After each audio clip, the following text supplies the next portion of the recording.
नमस्कार दोस्तों, मैं अखिलेश कुमार स्वागत करता हूं आपका अपने यूट्यूब चैनल मैथ मस्ती भैया में। दोस्तों, जैसा कि आप लोग जानते हैं, मैं दो चैनल अपडेट करता हूं, एक मैथ मस्ती और दूसरा मैथ मस्ती भैया। ये जो चैनल देख रहे हैं मैथ मस्ती भैया है, और इस पर आप लोग जानते हैं कि मैंने फर्स्ट चैनल के रिगार्डिंग जितने भी आप लोग का क्वेश्चन रहता है सबका सोल्यूशन इस पर करता हूँ। इसी में क्रम में एक क्वेश्चन आया हुआ है, जैसा कि आप लोग जानते हैं कि पहले वाले चैनल पर मैंने दो बुक का सोल्यूशन कर दिया है ऑलरेडी, जिसका नाम है लूसेंट्स प्राथमिक अंकगणित और विद्यासागर अंकगणित। लूसेंट्स प्राथमिक अंकगणित में का ये क्वेश्चन है साधारण ब्याज का, यानी सिंपल इंटरेस्ट का। और उसमें से एक क्वेश्चन आया है, यहाँ पे मैंने उसमें ट्रिक से बता दिया है, और शायद मैंने उसमें बोला भी है कि अगर आप बेसिक जानना चाहते हैं तो कमेंट कीजिएगा, मैं बता दूंगा। वहीं एक कमेंट आया हुआ है, यदि कोई धन 16 वर्ष में दोगुना हो जाता है तो 8 वर्ष में कितना गुना होगा। ये क्वेश्चन का आंसर बता देना है। तो इसको सबसे पहले हम देख लेते हैं ट्रिक से, और उसके बाद बेसिक तो देखना ही है। ट्रिक से भी हमने वहाँ पे बताया है, और शायद आपको ट्रिक शायद समझ में तो आया ही होगा, लेकिन फिर से हम देख लेते हैं ट्रिक से। ट्रिक से हमने क्या बताया था, आप लिख दीजिए इस टाइप के जितने भी क्वेश्चन आते हैं उसमें T2 लिख दीजिए। T2 इज इक्वल टू लिखना होता है क्या, N2 माइनस का 1 अब बटा N1 अब माइनस का 1 इज इंटू हम क्या कर देते हैं T1, यानी पहले स्थिति में टाइम कितना दिया गया है वो रख देना है। अब देखिए यहाँ पे T2 कितना दिया है, T2 मतलब दूसरा वर्ष क्या दिया गया है, तो दूसरा वर्ष 8 वर्ष में कितना गुना होगा, तो यहाँ पे हम 8 रख देंगे। पहले स्थिति में कितना गुना हो रहा है, यानी N2 है, तो दूसरी स्थिति में कुछ पूछ रहा है कितना गुना होगा, तो पता नहीं है, N2 गुना होगा मान लेते हैं, और इसमें से एक घटा दो। नीचे कह रहा है N1 माइनस 1, तो N1 हमारा पहले स्थिति में कितना गुना हो रहा है, 2 गुना हो, तो 2 में से 1 को घटा देंगे और मल्टीप्लाई कर देंगे दूसरे पहले वाले टाइम से T1 से, तो पहले वाला टाइम कितना है 16 वर्ष। ये तो ट्रिक है, वहाँ भी बताया था। अगर पहली बार इस वीडियो को देख रहे हैं तो आप इसी ट्रिक से आप सभी क्वेश्चन को सॉल्व कीजिएगा। ये देखिए क्या हो जाएगा, ये हो जाएगा 8 और ये हो जाएगा N2 माइनस का 1 हम कर देंगे ये इंटू 16। ये तो घटेगा तो आपका 1 हो जाएगा, भाग देंगे तो उतना ही मान हो जाएगा, तो छोड़ देंगे। ये क्या हो जाएगा, ओवरऑल ये कट जाएगा तो ये 2 हो जाएगा, ये हो जाएगा ना 2, यहाँ से काट देंगे तो 2 हो जाएगा। या फिर ऐसे भी हम कर सकते हैं, इसको हम न काटें या फिर काट भी दिए तो कोई दिक्कत नहीं है, 8 दूना 16 हो जाएगा। तो यहाँ पे हमारा क्या बच गया, यहाँ पे बच गया 1 अब बराबर ये 2 से गुना करेगा तो 2N2 अब माइनस का 2 हो जाएगा। ठीक है, यहाँ हम करेंगे तो ये क्या हो जाएगा 2N2, ये इधर लाएंगे और इसको उधर ले जाएंगे तो टोटल माइनस में हो जाएगा, तो ये माइनस का टोटल 3 होगा, इधर भी माइनस इसको लाएंगे तो ये हो जाएगा, तो ये हमारा दोनों से दोनों कट जाएगा। तो ओवरऑल आएगा क्या, N2 इज इक्वल टू 3/2, यानी 3/2 को करेंगे तो 1 × 1 = 2 वर्ष आपका N2 के स्थान पर हो जाएगा। यानी दूसरे कंडीशन में जो कह रहा है कि 8 वर्षों में कितना गुना होगा, तो 8 वर्षों में 1.5 गुना हो जाएगा। ठीक है, ये तो हमारा ट्रिक रहा है। जितने भी क्वेश्चन इस प्रकार के बनते हैं इस ट्रिक पर हम बना देते हैं। अब बात करते हैं बेसिक पर, बेसिक से हम कैसे बना पाते हैं। ठीक है, क्योंकि अक्सर लोग ट्रिक ही पूछते हैं, अब हम भी कंफ्यूज हो जाते हैं। कभी कभी ऐसा कमेंट आता है कि केवल ट्रिक बताइए, कभी कभी ऐसा आता है कि बेसिक भी बताइए, तो दोनों लेकर चलना पड़ता है। चलिए, लेकिन हर क्वेश्चन को ट्रिक से बनाना संभव नहीं हो पाता है, और हर क्वेश्चन को बेसिक से भी बनाना संभव नहीं हो पाता है। हालांकि अगर बेसिक है तो ट्रिक है, बेसिक से ही ट्रिक बनता है, ट्रिक से बेसिक नहीं बनता है। ठीक है, चलिए, तो हम इसको अगर बेसिक से देखना चाहते हैं तो कह रहा है कि कोई धन 16 वर्षों में, हमें पता नहीं वो धन कितना है, मान लेते वो धन आपका 100 रुपये है। ठीक है, वो धन हम 100 रुपये मान लेते हैं, और इसको देखिए केवल जरूरी नहीं है कि 100 ही मानकर बनाइएगा तो आपका आंसर आएगा, ये जरूरी नहीं है। हम आपको 100 मानकर भी बनाएंगे, आपको हम 100 रुपये मानकर भी बनाएंगे, हम आपको 1 रुपये मानकर भी बनाएंगे।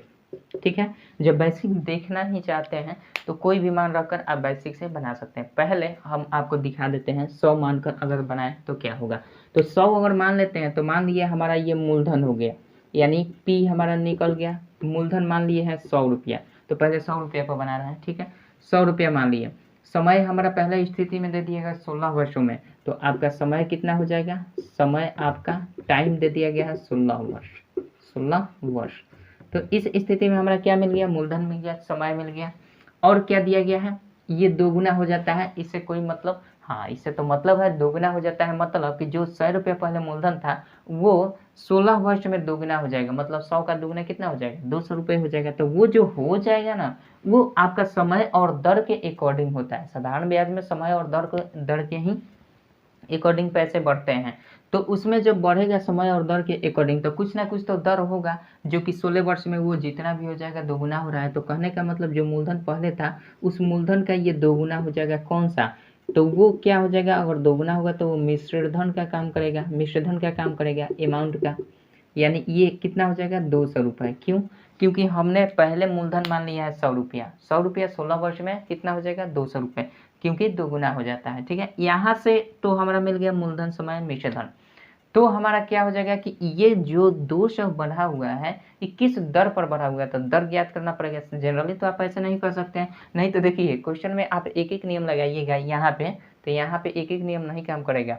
जैसे आप जनरली आप लगा सकते हैं कि एक एक नियम कह रहा है कि 16 वर्षों में दोगुना हो जाए तो 8 वर्षों में कितना होगा। तो देखिए थोड़ा सा इंटरेस्टेड पॉइंट है यहाँ पे कि अगर हम चूंकि का नियम पढ़ते हैं, मतलब एक एक नियम पढ़ते हैं कि चूंकि 16 वर्षों में ये कितना हो रहा है 2 गुना हो रहा है। ठीक है, अगर एक एक नियम लगाएं, लेकिन ये बेवकूफ़ी होगी टोटली तो इसलिए एक का हम एक एक नियम में मान निकालते हैं, तो एक वर्ष में कितना गुना हो जाएगा 2/16 गुना। देखिए टोटल बेवकूफ़ी वाला काम है। इसलिए पूछ रहा है कि 8 वर्ष में कितना हो जाएगा, तो 8 वर्ष का निकाल दीजिए, 2/16 गुना 8, 8 दूना 16, 2 से 2 यानी 1 गुना हो जाएगी, यानी वही रह जाएगी संख्या। संभव है कभी?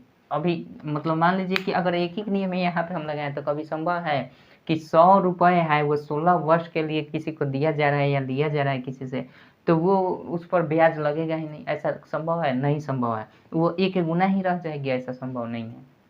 ठीक है, इसलिए ये साधारण ब्याज के कैटेगरी से अलग आता है, इसको इस नियम से बनाइएगा, एक एक नियम से तो गड़बड़ हो जाएगा। चलिए बात करते हैं इस पर।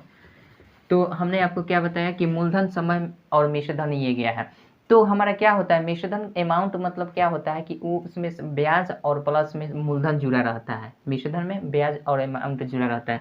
तो ये जो 100 रुपये से 200 रुपये हुआ किस दर से हुआ है, इसमें चूंकि हम जानते हैं साधारण ब्याज में दर भी पढ़ते हैं, एक शब्द आता है दर का, तो हमें कैलकुलेट करना पड़ेगा भैया आखिर ये 100 रुपये से 200 रुपये हुआ है किस दर से हुआ है।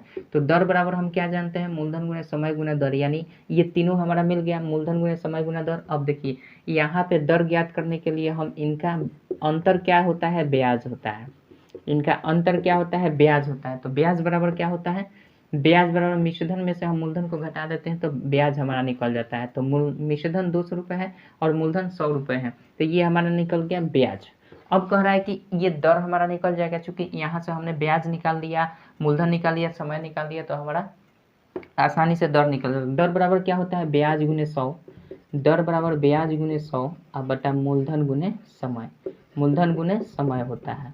ठीक है, ये तो फॉर्मूला आप पढ़े हैं, जो बेसिक से ही देख रहे हैं तो विस्तार से देखिए, घबराइएगा मत। ठीक है, चलिए दर बराबर अब हम क्या लिख सकते हैं यहाँ पे, दर ब्याज हमारा कितना निकल कर आया भैया, मूलधन मिश्रधन में से जो मूलधन घट जाता है वही हमारा ब्याज कहलाता है। तो ये ब्याज हमने निकाल दिया कितना, 100 रुपये, ब्याज हमने 100 रुपया निकाल दिया, और 100 तो पहले फार्मूला का ही है, और मूलधन हमने क्या माना था 100 रुपये, तो मूलधन हम 100 रखेंगे, और गुना समय हमारा बोला जा रहा है, तो समय कितना है 16, तो हम ये से ये काट देंगे, ये 16 से काटेंगे तो 4 से काटेंगे तो 4 चौके 16, 25 चौके 100, यानी 25/4 हमारा रेट आ रहा है, 25/4% वार्षिक का हमारा रेट आ रहा है।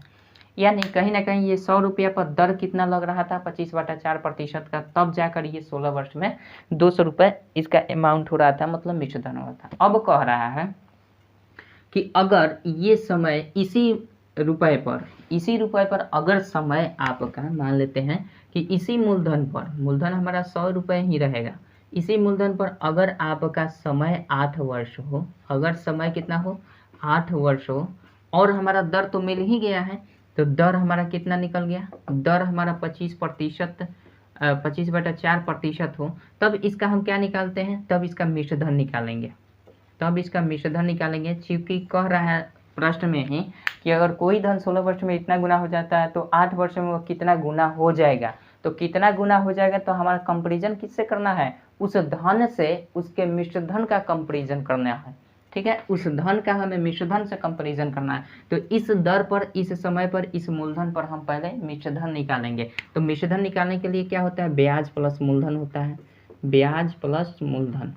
तो ब्याज हमारा कितना हो जाएगा, P गुने R गुने T होता है, तो P हमारा 100 रुपये उसी रुपये पर निकालना है, ब्याज और गुना समय, आपका समय कितना है 8 वर्ष, और दर कितना है 25/4 बटा में 100 होता है। ठीक है, यहाँ पे हम मल्टीप्लाई कर देंगे, और जोड़ देना है हमें कितना, मूलधन, यानी उसी 100 रुपये को जोड़ देना है। तो ये टोटल हमारा निकल कर आएगा मिश्र धन, और इस मिश्र धन की तुलना हम 100 से कर लेंगे। तो पहले हम देख लेते हैं कि ये कितना हो रहा है। 100 से 100 कट जाएगा, 4 दूना 8 हो जाएगा, ये हो जाएगा आपका कितना, 25 दूना 50 और 100, यानी 150 रुपये हो रहा है। 150 रुपये इसका क्या हो रहा है, मिश्र धन। मिश्र धन गए तो अमाउंट, ठीक है।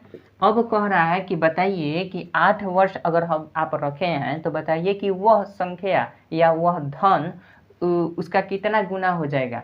तो यह धन इसका कितना गुना हो जाएगा। तो हम मान लेते हैं ये जो धन है 100, ये जो धन है ये मान लेते हैं कि 1 गुना हो जाएगा। मान लेते हैं कि ये जो मूलधन था पहले, ये उस मिश्र धन का जो हमने यहाँ पे 8 वर्ष पर निकाला था मिश्र धन, ये इसका कितना था, 1 गुना है। तो यहीं से हमारा तो काम बन जाएगा। तो x बराबर हम देख लेंगे कि कितना गुना हो रहा है। तो सिंपल हम 150 और बटा 100 कर देंगे।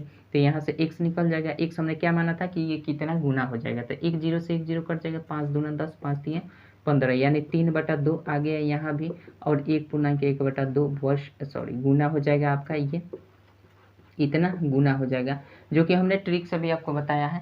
आज 100 रुपये मूलधन मानकर भी हमने ये कैलकुलेट कर दिया है, ठीक है। अब देखिए इसी सवाल को हम चाहें तो इसी सवाल को आप 1 रुपये मानकर भी बना सकते हैं, 100 रुपये मानकर भी बना सकते हैं, कोई दिक्कत नहीं है। चलिए, विश्वास नहीं है तो हम फिर से इसको हम क्या कर लेते हैं, 1 रुपये मानकर बनाते हैं, फिर 100 रुपये। जब बता दिए हैं यहाँ पे 100 रुपये 1 रुपया, तीनों तरीके बता दें हैं, ठीक है। चलिए देख लीजिए। नहीं तो बहुत सारा वैसे ये इतना बेसिक हर कोई नहीं जानना चाहता है, क्योंकि ट्रिक से ही सब कोई बना देता है। कोई कोई है कि जो बेसिक भी जानना चाहते हैं और कोई ट्रिक भी जानते हैं। चलिए देख लेते हैं इसी प्रश्न को, ट्रिक से देखते हैं। ट्रिक तो देख लिए हैं, बेसिक में 1 देख लिए 100 मानकर, और फिर अब हम मानेंगे 1 मानकर अगर देखते हैं तो कैसे बना पाएंगे। चलिए, मान लिया है कि हमने 1 रुपया मान लिया, इसको हटा देते हैं क्योंकि इसको हमने देख लिया। अब मान लिया है कि मूलधन जो हमारा आ गया वो मूलधन 100 रुपये है। मान लिया कि मूलधन 100 रुपये है, तो जाहिर सी बात है मूलधन हमारा 1 निकल गया।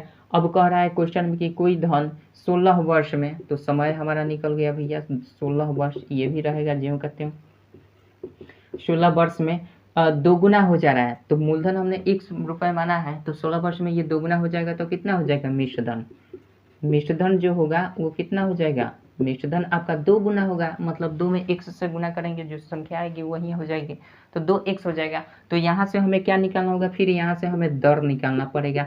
तो दर, चूंकि देखिए साधारण ब्याज है तो कोई किसी रेट से ही कोई भी मूलधन, कोई भी दर हमारा जो होता है, कोई भी मूलधन हो या कोई भी धन हो, वो किसी न किसी एक रेट, निश्चित रेट से ही आगे बढ़ती है, ठीक है। आशा करते हैं समझ रहे हैं। अब देखिए यहाँ से हमें दर निकालना पड़ेगा। तो सबसे पहले दर ज्ञात करने के लिए हमें ब्याज की आवश्यकता होती है। ब्याज गुने 100 बटा मूलधन गुने समय होता है। तो दर कैसे निकालेंगे भैया, तो यहाँ से हमारा पहले मिश्रधन ब्याज यहाँ से निकाल लेंगे। तो ब्याज कैसे निकल पाएगा, ब्याज हम जानते हैं मिश्रधन में से ही घटा लेते हैं मूलधन को, तो ब्याज निकल जाता है। तो मिश्रधन कितना है 2x और मूलधन कितना है x, तो सिंपल घटेगा तो कितना हो जाएगा 2x माइनस x हो जाएगा। तो 100 रुपये का ये क्या हो जाएगा, 100 रुपये का ब्याज हो जाएगा। 100 रुपये ब्याज होगा तो फिर दर क्या होगा, दर बराबर हम जानते हैं ब्याज गुने 100, ब्याज गुने 100 बटा मूलधन गुने समय, मूलधन गुने समय। तो ये हो जाएगा हमारा ब्याज कितना निकल गया 100 रुपये बटा 100 गुना 100 कर देंगे। अब बटा में मूलधन रखना है, तो मूलधन हमने क्या माना है, अब की बार 100 रुपये माना है, तो 100 रख देते हैं। और गुना में हमारा समय कितना माना है 16, तो 16 रख देंगे, x से x कट जाएगा। तो ओवरऑल आया क्या 4 चौके 16 हो जाएगा, और 4 से काटेंगे तो 25 हो गया। यानी रेट आपका वही रहेगा 25/4%, चाहे कुछ भी मान लीजिए, आपका रेट सेम ही रेट से ये दुगना हो रहा है, ठीक है।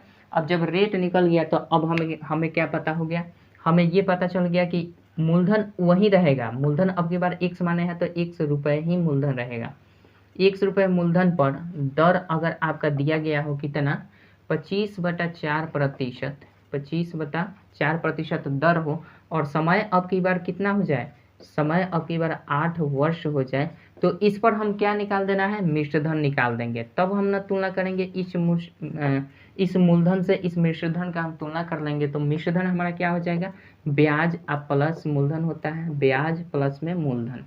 तो ब्याज इसका निकालेंगे इस डाटा के अनुसार। तो ब्याज हमारा बराबर क्या होता है, मूलधन गुना समय गुना दर। तो मूलधन कितना है 100 रुपये, समय कितना है भैया 8 वर्ष, दर कितना है 25/4% वार्षिक है, और फिर हमारा 100 ये तो रहता है, अब प्लस में हमें जोड़ देना होता है क्या, वही मूलधन। तो ये निकल जाता है ब्याज प्लस मूलधन बराबर मिश्र धन, और यहाँ से हम निकाल देंगे मिश्र धन और फिर लास्ट में तुलना कर लेंगे। यहाँ से देखिए इसको हम काट देंगे तो 25 चौके 100, 4 दूना का 8 हो जाएगा, 2 दूना का 4, मतलब ऊपर बच गया आपका x, अब बट्टा में 2 हो जाएगा, नीचे आप प्लस 2 कर देंगे तो ये हो जाएगा 2 दूना का 4, ऐसा गलती कर दी, यहाँ पे x जोड़ना है ना, वही तो x जोड़ना है, तो ये हो जाएगा x अब प्लस 2x अब बाई में 2, ठीक है, तो ये हो जाएगा ओवरऑल 3x अब बटा 2, 3x बटा 2, यानी ये जो हमारा टोटल आया ये मिश्र धन आया। अब कह रहा है कि बताइए कि वह मूलधन इस मिश्र धन का मतलब कितना गुना होगा, वह कितना गुना हो जाएगी, ठीक है। प्रश्न में ही आपका कह दिया यदि कोई धन 16 वर्षों में 2 गुना हो जाता है तो 8 वर्षों में कितना गुना, तो 8 वर्षों का मिश्र धन का हम तुलना कर देंगे उसी मूलधन पर जो कि 16 वर्षों में 2 गुना हुई थी। तो सिंपल हम क्या कर देंगे, मान लेते हैं कि ये जो मूलधन है, ये मूलधन है, मान लेते हैं n गुना हो जाएगा इस मिश्र धन का, मान लेते हैं ये मूलधन जो है n गुना हो जाएगा इस मिश्र धन का, 8 वर्ष का जो हमने मिश्र धन निकाला है, तो 3x बटा 2 हो जाएगा, ठीक है। इसलिए यहाँ से n बराबर ज्ञात करना हो तो कैसे निकाल देंगे, ये 3x अब बटा 2 हो जाएगा और गुना में ये x नीचे आ जाएगा, तो x से x कट जाएगा, तो ऊपर बचेगा क्या n कितना गुना होगा ये दर्शा रहा है, तो 3 बटा 2 यानी 1 गुना के 1 बटा 2, इस तरह से भी आप कैलकुलेट कर सकते हैं, कोई दिक्कत नहीं है, आशा करते हैं समझ रहे हैं। तो ऐसे भी आप कर सकते हैं, x मानकर भी कर सकते हैं, 100 मानकर भी कर सकते हैं, अगर 1 निकल गया तो आप कुछ भी रखिएगा, 1 2 3 4 5 कुछ भी रखिएगा, तो उसी के अकॉर्डिंग चलना पड़ेगा और आपका आंसर भी उसी के अकॉर्डिंग आ जाएगा, क्योंकि ये एक नियम से ही बनता है, ऐसा नहीं है कि कुछ भी आप ट्रिक लगा दीजिए, ट्रिक भी नियम से ही निकल कर आता है, ठीक है। चलिए अब बात कर लेते हैं, अगर हम 1 रुपये रख कर बनाते हैं तो कैसे बना पाएंगे। जब बेसिक ही सीखना है तो बढ़िया से सीखा जाए। चलिए अगर मान लीजिए कि 1 रुपये मूलधन हम रखते हैं तो क्या होगा, अगर 1 रुपये मूलधन को हम रखते हैं तो क्या होगा, मान लीजिए हमने रख दिया 1 रुपये मूलधन है, ठीक है, वह रुपया जो है 1 रुपये है, मान लेते हैं कि मूलधन 1 रुपया है, वही क्वेश्चन है, यदि कोई धन 16 वर्ष में 2 गुना हो जाता है तो 8 वर्ष में कितना गुना होगा। मान लेते हैं मूलधन 1 रुपया है, तो भैया समय हमारा दिया गया है 16 वर्ष, समय दिया है 16 वर्ष, और आपका कह रहा है कि यही 1 रुपया 16 वर्ष में कितना गुना हो जा रहा है, यानी गुना कितना गुना हो रहा है वो क्या दर्शाता है, मिश्र धन को दर्शाता है, अमाउंट को दर्शाता है, यानी ये 2 गुना हो जाता है, तो 1 का 2 गुना कितना रुपया हो जाएगा, 2 रुपया हो जाएगा, तो यहाँ पे 2 रुपये हम कर देंगे, यानी 1 का 2 गुना 2 रुपये हो जाएगा। अब यहाँ से हमें फिर दर ज्ञात करने की आवश्यकता पड़ेगी, क्योंकि ये 1 रुपये से 2 रुपये 16 वर्ष में हो रहा है, तो आखिर दर क्या लग रहा था 1 रुपये पर, ये तो फाइंड करना पड़ेगा भैया। तो दर ज्ञात करने के लिए हमारा क्या होता है, ब्याज ज्ञात करना पड़ता है, तो भैया ब्याज आसानी से ज्ञात कर देंगे, कैसे ब्याज आसानी से ज्ञात करेंगे, कैसे, मूलधन में से मिश्रधन में से मूलधन को घटा देते हैं तो ब्याज निकल जाता है, तो वही बात है, 2 में से 1 रुपये घटाएंगे तो ब्याज हमारा कितना आ गया, 1 रुपये का ब्याज आ गया, मूलधन भी 1 रुपया ब्याज भी 1 रुपया, तब जाकर मिश्रधन हमारा ये हो जाता है, क्योंकि मिश्रधन होता ही है ब्याज प्लस मूलधन, ठीक है, तो 1 रुपया हमारा ब्याज निकल गया। अब दर निकालने के लिए हम क्या करते हैं, ब्याज गुने 100, तो ब्याज हमारा कितना, चलिए लिख देते हैं फॉर्मूला, ब्याज गुने 100 ये फॉर्मूला होता है, बटा मूलधन गुने समय, ये फॉर्मूला होता है। अब हम क्या करेंगे, ब्याज हमारा कितना निकल गया भैया 1 रुपया, गुना कर देंगे 100, अब बटा में क्या हो जाएगा, मूलधन कितना निकला हुआ है, मूलधन तो हमने मान लिया है 1 रुपये है मूलधन, और समय कितना है 16 वर्ष, तो हम 1 से 1 कट जाएगा तो ये हो जाएगा 25 बटा 4, फिर वही आया 4 से कट जाएगा तो 25 बटा 4% वार्षिक इसका ब्याज का दर हुआ। कहीं ना कहीं दर हमारा सेम है, कुछ भी मान कर रखिए दर आपका सेम ही आएगा, इसमें कोई डाउट नहीं है, ठीक है। तो यहाँ से दर निकाल दिए, अब हम इसी दर पर उसी मूलधन पर, यानी अब की बार फिर मूलधन वही रहेगा 1 रुपया, दर हमारा हो जाएगा कितना 1 रुपया, दर 25 बटा 4% वही रह जाएगा, समय लेकिन अब की बार क्या है 8 वर्ष हो जाएगा, क्योंकि पूछ रहा है कि 8 वर्ष में कितना गुना हो जाएगा, तो 8 वर्ष हो जाएगा, तब इससे हम क्या निकाल देंगे, आपका मिश्रधन निकाल देंगे, तभी तो जाकर मूलधन से तुलना होगा कि वो मिश्रधन 8 वर्ष में कितना गुना हो पाएगा। तो मिश्रधन बराबर क्या होता है, ब्याज प्लस मूलधन। तो आइए ब्याज हमारा क्या हो जाएगा, ब्याज निकालने के लिए पी गुने आर गुने टी कर देते हैं, यानी 1 रुपये और गुने 25 बटा 4 गुना समय 8 वर्ष बटा में 100 कर देते हैं, यहाँ पे मल्टीप्लाई कर देते हैं, ठीक है। और प्लस में 1 रुपये कर देंगे, क्योंकि मूलधन तो 1 ही रुपया है।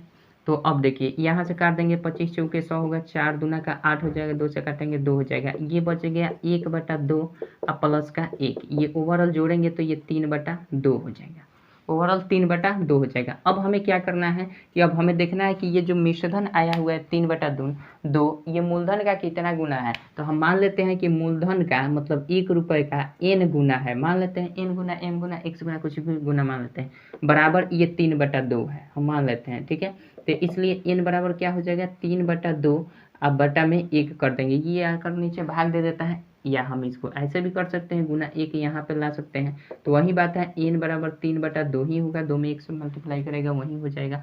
तो ये हो जाएगा 1/1/2 गुना हो जाएगा, ठीक है। आप किसी भी मान को रखिए, आपका आंसर बिल्कुल सेम आएगा, ठीक है। अगर बेसिक देखना चाहते हैं, समझना चाहते हैं, तो बेसिक से इस तरह से हम क्वेश्चन कर सकते हैं। और नहीं तो ट्रिक आप लगा दीजिए, time 2 is equal to n2 minus 1 बट्टा n1 माइनस 1 गुना टाइम 1, ठीक है। इस तरह से आप कर सकते हैं। चलिए, आशा करते हैं कि समझ में आ गई होगी बातें। अगर फर्स्ट चैनल से बिलोंग्स करते हैं मेरे, मतलब फर्स्ट चैनल को आप जानते हैं, तो वहाँ पे जाइएगा। और फिर से मैं आपसे रिक्वेस्ट करना चाहूँगा कि अगर अभी तक आपने मेरे चैनल को ज्वाइन नहीं किया है तो ज्वाइन कर लीजिएगा, अगर मन करे तो, ना मन करे तो मत कीजिएगा। चलिए, मिलते हैं नेक्स्ट वीडियो में। और अगर एस.टी. यादव का अगर फर्स्ट टाइम आप इस मेरे वीडियो को देख रहे हैं, आप मेरे पहले चैनल पर आप विजिट नहीं किए हैं, तो बता दें कि पहले चैनल पर मैं फिर से रिपीट करना चाहता हूं कि पहले चैनल पर मैंने विद्यासागर अंकगणित और लूसेंस प्राथमिक अंकगणित का सलूशन कर दिया हूं, साथ ही साथ अब आर्य सरल वाला बुक का सलूशन कर रहा हूं। तो अगर तीनों बुक में से किसी का भी सलूशन देखना चाहते हैं तो इजीली आप मेरे फर्स्ट चैनल पर चले जाइए, वहाँ से मेरे चैनल को सब्सक्राइब कर लीजिएगा और देख सकते हैं। सब्सक्राइब ना भी कीजिएगा तो भी देख सकते हैं, लेकिन कर लीजिएगा तो एक मानवता ज्ञान आते हैं, अच्छी बात होगी, ठीक है। और साथ ही साथ ज्वाइन कर लीजिएगा, ब्लू कलर में जिस कलर से ये लिखे हैं इसी कलर में सब्सक्राइब के बगल में एक ज्वाइन बटन आता है, वहाँ पे ज्वाइन करके मेरा सपोर्ट कर सकते हैं, ठीक है। वैसे सपोर्ट करने के लिए तो प्लेलिस्ट में हम अपना UPI ID दे दिए हैं, अगर चाहते हैं तो कर सकते हैं, वरना कोई दिक्कत नहीं है। चलिए, मिलते हैं नेक्स्ट वीडियो में किसी और के कमेंट को लेकर। नहीं तो एस.टी. यादव बुक का सलूशन तो कर ही रहे हैं, तो एस.टी. यादव बुक के सलूशन से मिलेंगे। नहीं तो कोई कमेंट आ जाएगा तो फिर उसका कमेंट का प्रत्युत्तर ज़रूर देंगे। चलिए, मिलते हैं नेक्स्ट वीडियो में, तब तक के लिए जय हिंद, जय भारत।